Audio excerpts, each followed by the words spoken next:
आज आहे जागतिक सागरी कासव दिवस। सागरी कासवांचं महत्त्व अधोरेखित करण्यासाठी आणि त्यांना भेडसावणाऱ्या धोक्यांबद्दल जनजागृती करण्यासाठी दरवर्षी 16 जून हा दिवस जागतिक सागरी कासव दिवस म्हणून साजरा केला जातो। समुद्री कासवांच्या जीवशास्त्राचे जनक म्हणून प्रसिद्ध असलेल्या डॉक्टर आर्ची कार यांनी त्यांची संपूर्ण कारकीर्द समुद्री कासव संशोधन आणि संवर्धनावर केंद्रित केली। त्यांच्या या कार्याचा गौरव म्हणून कासव संवर्धन संस्थांनी एकत्र येऊन डॉक्टर कार यांचा वाढदिवस म्हणजे 16 जून हा दिवस जागतिक सागरी कासव दिवस म्हणून निवडला। तुम्हाला माहित आहे का, सागरी कासवे पृथ्वीवर 100 दशलक्ष वर्षापासून आहेत। याचा अर्थ सागरी कासवे डायनासोर सोबत सहअस्तित्वात होते। जगभरात सागरी कासवांच्या 7 प्रजाती आहेत। यामध्ये green sea turtle,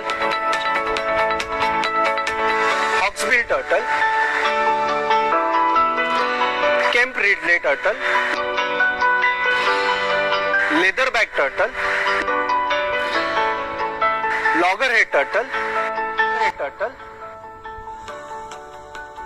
olive ridley turtle